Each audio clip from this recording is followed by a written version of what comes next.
The number of people killed by that explosion in the Turkish capital, Ankara, has risen to 37. More than 100 people were also injured when a car bomb was detonated on Sunday near a busy bus station. Well, no group has claimed responsibility so far. Investigators are expected to release their initial findings later on Monday. A call center has been set up to provide information to the victims' families. Last night, we lost 30 people at the scene of the explosion. Out of the 30 dead, one is definitely a terrorist attacker, and there's possibly more. We lost 4 more people at the hospital last night. By this morning, we lost 3 more in the hospitals. At the moment, we have 71 people in hospitals. 14 of them are in emergency, 15 in intensive care, and these are in critical condition. 41 others are also being treated in hospital. I ask God to grant them a speedy recovery. World leaders have condemned the attacks. The EU says it will continue to stand by those who suffer violence. It's pledged more international cooperation to eradicate global terrorism. UN Secretary General Ban Ki-moon has also expressed his condolences and pledged solidarity with the people and government of Turkey. NATO's Secretary General Jens Stoltenberg says NATO and its allies remain resolute in the fight against all forms of terrorism, while the US has reaffirmed its strong partnership with Turkey.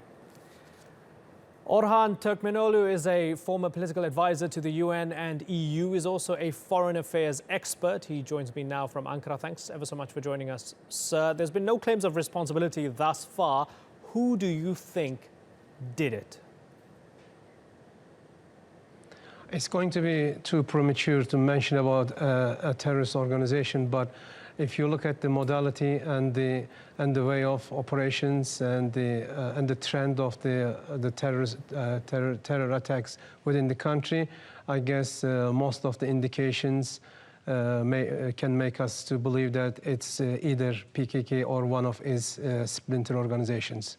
Should we be looking at a response to this in the context of what's happening in Syria or the context of what's happening in the southeast of Turkey, or is it very difficult to separate the two? In fact, it's almost impossible to separate those two external events or Turkish foreign affairs within the Syrian border or northern Iraq. If you look at the broader picture, especially the successful operations at the southeastern part of Turkey, especially in Diyarbakir, Cizre, Şırnak area, it was complete failure of the PKK's urban warfare.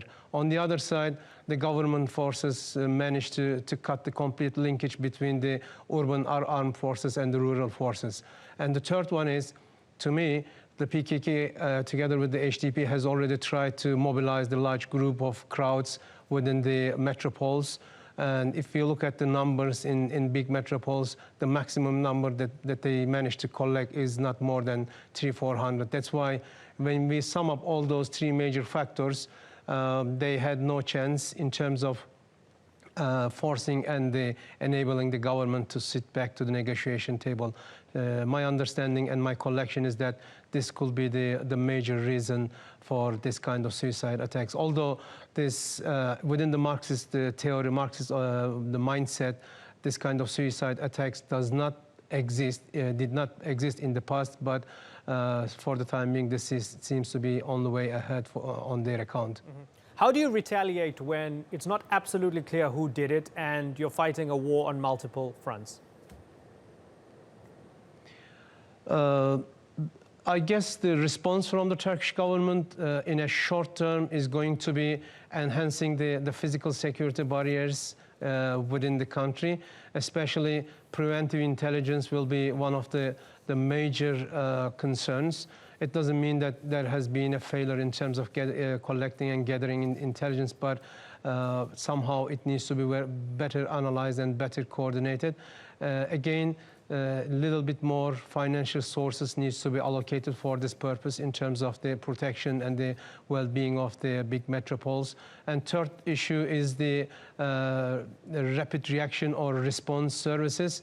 I guess Turkey in the last 10 years, because of those natural disasters, had a major improvement in terms of the responding to this kind of major security incidents.